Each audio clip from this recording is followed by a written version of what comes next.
In this week's episode, a township pioneer excelling in a sport for the elite. But first, an attack that could have ended her life only gave her renewed vigor.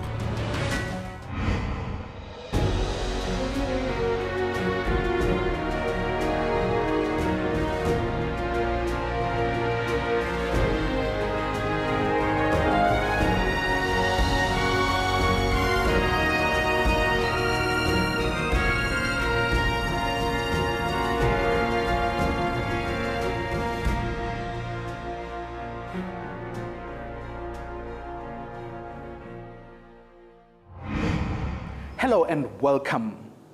Zuki Nzo lived an ordinary life, growing up with caring parents, going to university and getting a good job. But that life came to an end in the summer of 2007 when a horrific shooting left her unable to walk. But as you're about to witness, not only did Zuki move forward, but she is now helping many others do the same. February 16th, 2007. Zuki Nzo on her way to meet friends. She had just been offered full-time government employment in Gauteng. It was a normal day at work. I know I was just happy and excited that I had gotten that job. Yeah. And then I called my friends and I said, let's meet and go celebrate this job. The young university graduate from Potchefstroom had recently obtained her honors degree in economics. Her future had security and opportunity. But as Zuki and a passenger pulled into her friend's complex in Midrand, her life was about to take on a whole new direction. When we were trying to get out of the car, this guy comes to the window, my window, and he says, "Ngicela my phone." A terrified Zuki didn't want to take any chances. As she reached for her cell phone, she suddenly felt a sharp pain down her lower back. And that's when he shot me. And I remember going, I don't want to die, you know. I literally felt paralyzed instantly, like I couldn't feel my legs. Later in hospital, the nightmare became a reality. It was confirmed she'd never walk again. I never thought I'd see a young person in ICU.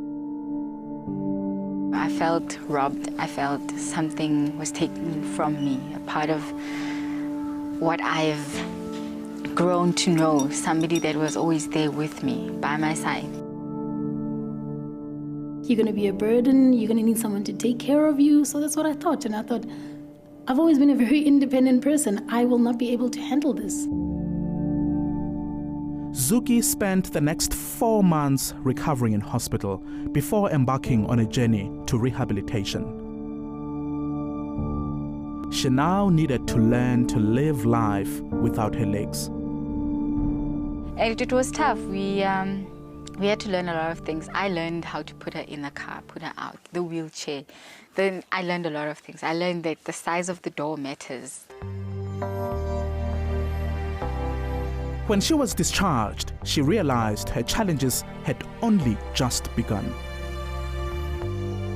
She went to a nearby shopping mall only to be stopped in her tracks by something most people usually take for granted.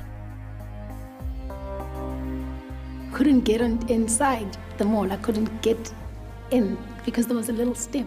And then that little step, it just destroyed everything that I had been working hard for. But then I realized that while I was preparing myself to fit into society, society didn't care. That's when Zuki realized change needed to happen. She started writing about her experiences and published her articles online, but she knew it wouldn't be enough. I can only talk about myself. I'm only making life easy for myself, but I want to be able to make life easy for everybody else, to promote inclusion for other people that are being excluded. In 2010, she joined the National Council for Persons with Physical Disabilities, launching her career in advocacy. She did a fantastic training course together with the Japanese embassy, which is called Disability Equity Training, which basically supports her to understand how to support other people with disabilities and without.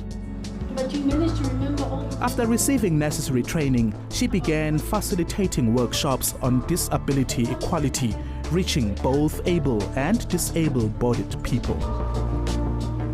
She used every medium possible, from personal interaction, industrial theatre, to mass media.